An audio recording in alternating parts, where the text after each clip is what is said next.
లఖీసరాయ్ ఘటన మినహా బీహార్ తొలి విడత పోలింగ్ ప్రశాంతంగా ముగిసింది. నితీష్ సర్కార్లోని 16 మంది మంత్రులు, మహాగఠబంధన్ సీఎం అభ్యర్థి తేజస్వి యాదవ్ సహా మరికొందరు ప్రముఖులు ఈ విడతలో తమ అదృష్టాన్ని పరీక్షించుకున్నారు. లఖీసరాయ్లో ఉప ముఖ్యమంత్రి విజయ్ కుమార్ సిన్హా వాహనంపై ఆర్జేడీ శ్రేణులు దాడి చేయడంతో కాసేపు ఉద్రిక్తత నెలకొంది. సాయంత్రం 5 గంటల వరకు 60.18% పోలింగ్ నమోదైనట్టు ఈసీ ప్రకటించింది. 2020 ఎన్నికలతో పోలిస్తే ఈసారి ఎక్కువగా ఓటింగ్ జరిగినట్లు తెలిపింది.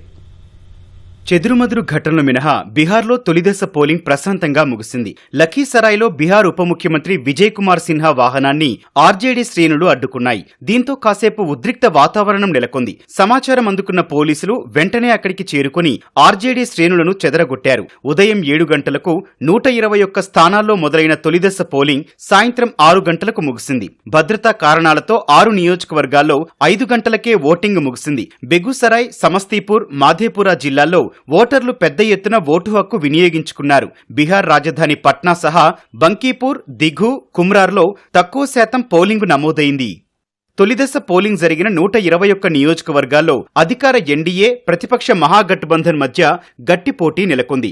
ఆర్జేడీ అగ్రనేత, మహాగఠబంధన్ సీఎం అభ్యర్థి తేజస్వి యాదవ్, ఇద్దరు ఉప ముఖ్యమంత్రులు సామ్రాట్ చౌదరి, విజయ్ కుమార్ సిన్హా సహా నితీష్ మంత్రివర్గంలోని 16 మంది మంత్రులు ఈ విడతలో తమ అదృష్టం పరీక్షించుకున్నారు. వివిధ పార్టీలకు చెందిన రాజకీయ ప్రముఖులు తమ తమ ప్రాంతాల్లో ఓటు హక్కు వినియోగించుకున్నారు. బీహార్ సీఎం నితీష్ కుమార్ బఖ్తియార్పూర్లో ఓటు వేశారు. ఎన్డీఏ ప్రభుత్వం మళ్లీ అధికారం చేపడుతుందని ధీమా వ్యక్తం చేశారు. కేంద్ర మంత్రి రాజీవ్ రంజన్ సింగ్, బీజేపీ ఎంపీ రవిశంకర్ ప్రసాద్, ఆయన సతీమణి మాయా శంకా పట్నాలో ఓటు హక్కు వినియోగించుకున్నారు. బీహార్ ఉప ముఖ్యమంత్రి విజయ్ కుమార్ సిన్హా లఖీసరాయ్లో ఓటు వేశారు. కేంద్ర మంత్రి LJP Ramvilas party chief Chirag Paswan ఖగారియాలో ఓటు వేశారు. మాజీ సీఎం ఆర్జేడీ అధినేత లాలూ ప్రసాద్, ఆయన సతీమణి రబ్రీదేవి కుమారుడు మాజీ మంత్రి తేజస్వి యాదవ్ పట్నాలో ఓటు వేశారు. బీహార్లో తమ కుమారుడు తేజస్వి యాదవ్ సారథ్యంలో ప్రభుత్వం ఏర్పడుతుందని లాలూ ధీమా వ్యక్తం చేశారు. ఈ మేరకు ఎక్స్ లో ఓ పోస్టు పెట్టారు. జనశక్తి జనతాదళ్ జాతీయ అధ్యక్షుడు లాలూ పెద్ద కుమారుడు తేజ్ ప్రతాప్ యాదవ్ పట్నాలో ఓటు వేశారు.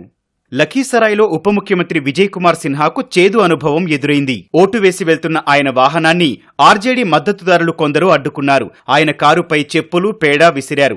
విజయ్ సిన్హాకు వ్యతిరేకంగా నినాదాలు చేశారు. ఆర్జేడీ శ్రేణులు ఓటర్లను బెదిరిస్తున్నారని ఆరోపించిన ఆయన అక్కడి నుంచే జిల్లా ఎస్పీకి ఫోన్ చేసి మాట్లాడారు. అదనపు బలగాలను పంపించారని ఆదేశించారు. అత్యంత వెనకబడిన వర్గాల ప్రజలు ఓటు వేయకుండా అడ్డుకుంటున్నట్లు తెలిపారు. ఆర్జేడీ గూండాలు తన వాహనంపై దాడి చేశారని, అందుకు బాధ్యులైన వారిపై చర్యలు తీసుకోవాలని విజయ్ సిన్హా డిమాండ్ చేశారు.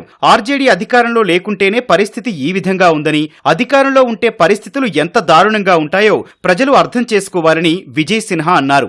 మరోవైపు సిన్హా ఆరోపణలను ఆర్జేడీ ఎమ్మెల్సీ అజయ్ కుమార్ సింగ్ తోసిపుచ్చారు. ఓడిపోతానన్న భయంతోనే విజయ్ కుమార్ సిన్హా తమపై ఆరోపణలు చేస్తున్నారని మండిపడ్డారు. లఖీసరాయ్ ఘటనపై స్పందించిన కేంద్ర ఎన్నికల సంఘం బాధ్యులపై వెంటనే చర్యలు తీసుకోవాలని బీహార్ డీజీపీని ఆదేశించింది.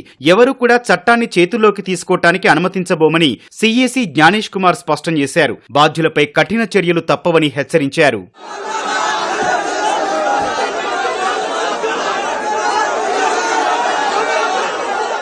ప్రత్యేక ఓటరు జాబితా సవరణపై తీవ్ర దుమారం రేగటంతో కేంద్ర ఎన్నికల సంఘం బీహార్ ఎన్నికలను నిశితంగా పర్యవేక్షించింది. తొలి విడతలో ఏర్పాటు చేసిన 45,000కు పైగా పోలింగ్ కేంద్రాల లైవ్ ఫీడ్ ను 3 ఎన్నికల కమిషనర్లు పరిశీలించారు. బీహార్లో తొలిసారి అన్ని పోలింగ్ బూతుల్లో సీసీ కెమెరాలను ఏర్పాటు చేశారు. ఎన్నికల సంఘం ప్రధాన కమిషనర్ జ్ఞానేష్ కుమార్, మిగతా 2 కమిషనర్లు ఎస్ఎస్ సంధు, వివేక్ జోషి ఢిల్లీ నిర్వాచన్ సదన్లో ఏర్పాటు చేసిన కంట్రోల్ రూమ్ నుంచి బీహార్ తొలి విడత పోలింగ్ ను పర్యవేక్షించినట్లు ఈసీ వర్గాలు తెలిపాయి.